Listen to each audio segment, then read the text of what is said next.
সর্ষে ইলিশ বানানোর জন্য প্রথমে নিয়ে নিয়েছি কিছুটা পরিমাণ কালো সর্ষে, নিয়ে নিয়েছি সাদা সর্ষে, পরিমাণ মতো পোস্ত আর 3 থেকে 4টে চেরা কাঁচা লঙ্কা নিয়ে মিক্সিতে ভালোভাবে পেস্ট করে নেব। দেওয়ার পর কড়াইতে তেল গরম হলে আগে থেকে নুন হলুদ মাখিয়ে রাখা মাছগুলো এক এক করে দিয়ে ভালোভাবে এপিট ওপিট করে ভেজে নেব। ভাজা হয়ে গেলে তুলে রেখে আগে থেকে পেস্ট করা মশলাতে কিছুটা পরিমাণ জল দিয়ে ভালোভাবে ছাঁকনির সাহায্যে ছেঁকে নেব, যাতে সর্ষের খোসাগুলো আলাদা হয়ে যায় আর পেস্টটা আলাদা হয়ে যায়। তারপরে কড়াই গরম করে তেল দেব। আমার যেহেতু বাড়িতে কালো জিরেটা শেষ হয়ে গেছে তাই কালো জিরাটা দেওয়া হয়নি।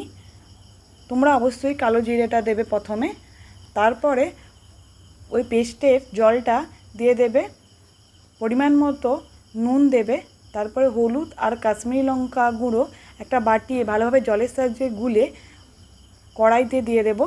দিয়ে পরিমাণ মতো চিনি দেওয়ার পরে একে একে মাছগুলো ছেড়ে দেব। মাছগুলো দেওয়ার পর ওপর থেকে 3 থেকে 4টে কাঁচা লঙ্কা চিড়ে দিয়ে দেব কিছুটা পরিমাণ ঝাল হওয়ার জন্য। দেওয়ার পরে ভালোভাবে ফুটে এলে উপর থেকে তোমরা চাইলে কাঁচা সর্ষের তেল ছড়িয়ে দিতে পারো।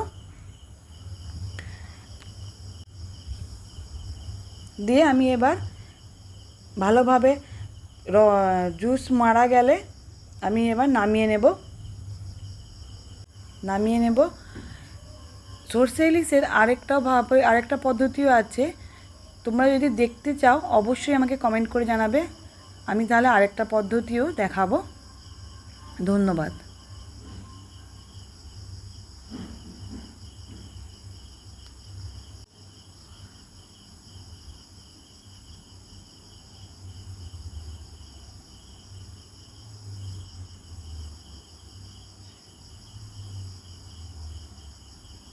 সর্ষে ইলিশ বানানোর জন্য প্রথমে নিয়ে নিয়েছি কিছুটা পরিমাণ কালো সর্ষে, নিয়ে নিয়েছি সাদা সর্ষে, পরিমাণ মতো পোস্ত আর 3 থেকে 4টে চেরা কাঁচা লঙ্কা নিয়ে মিক্সিতে ভালোভাবে পেস্ট করে নেব।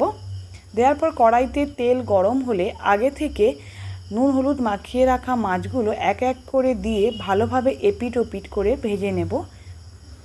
ভাজা হয়ে গেলে তুলে রেখে আগে থেকে পেস্ট করা মশলাতে কিছুটা পরিমাণ জল দিয়ে ভালোভাবে ছাঁকনির সাহায্যে ছেঁকে নেব।